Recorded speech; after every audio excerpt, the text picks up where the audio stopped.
15 ദിവസം ICU കിടന്ന ആളല്ലേ? 15 ദിവസമൊന്നും കിടന്നില്ല, 9 ദിവസമുള്ളൂ. നിങ്ങളിങ്ങനെ എക്സാജറേറ്റ് ചെയ്ത് പറയില്ലേ? 9 ദിവസം ICU കിടന്നതല്ലേ? MICU RICU. ആ ICUലെ അനുഭവങ്ങളൊന്ന് പങ്കുവയ്ക്കാവോ? പ്രത്യേകിച്ച് അത്ര നല്ല അനുഭവമായിട്ടൊന്നും പറയാനൊന്നുമില്ല. ഓൾമോസ്റ്റ് എല്ലാം ഒരു ട്രോമ പോലെ തന്നെയാണ്.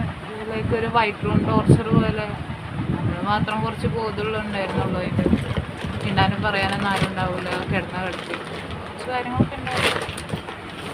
പ്രത്യേകിച്ച് ഫീൽ ചെയ്തിട്ടുള്ള അനുഭവങ്ങൾ ഭയങ്കര ഡിപ്രഷൻ്റെ ഒരു സെറ്റപ്പിലോട്ട് പോയി.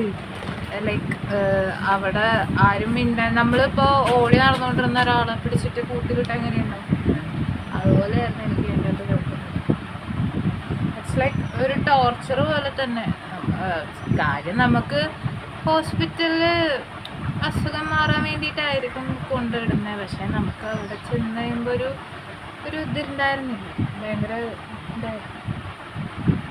അതല്ലാതെ വേറെ എന്തെങ്കിലും അനുഭവങ്ങൾ ഉണ്ടായോ? അതിൻ്റെ അനുഭവം എന്ന് വെച്ച് കഴിഞ്ഞാൽ ഞാൻ അവിടെ കിടന്നുകൊണ്ടിരുന്ന ടൈമിൽ എൻ്റെ പുറത്തിരുന്ന ഒരു അപ്പം മരിച്ചായിരുന്നു. പിന്നെ പുള്ളിന്ന് ഒരു 4-5 വട്ടം സ്വപ്നം കണ്ടായിരുന്നു. എൻ്റെ കൂടെ കൂടിയിട്ടുണ്ടെന്ന് തോന്നുന്നു. സുഖത്താടി ആയിരിക്കും. വന്ന് നമ്മളെ വിളിക്കുന്ന പോലെയോ അല്ലെങ്കിൽ വന്ന് കെട്ടിപ്പിടിക്കുന്ന പോലെയോ എന്തെങ്കിലും അനുഭവങ്ങളൊക്കെ ഉണ്ടായോ?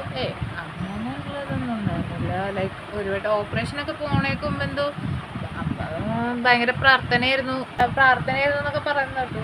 ആരുടെ കൊണ്ട് പിടിക്കുകയും ഇത് ചെയ്യണ തലവടനൊക്കെ പോലെ തോന്നിയായിരുന്നു. അത്രേ ഉള്ളൂ. ടോട്ടലി ഒരു ഡിപ്രഷൻ മൂഡിലേക്ക് പോകേണ്ട ഒരു അവസ്ഥ ഉണ്ടായി.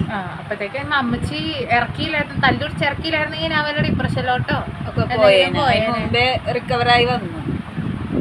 ഈ 4 ആൾക്കാരെ കണ്ടപ്പോൾ തന്നെ സമാധാനം. അപ്പൊ 23 വയസ്സായ ഒരു കുട്ടിയുടെ RICUവിൽ ഉണ്ടായ അനുഭവങ്ങളാണ് നമ്മളോട് പങ്കുവച്ചത്.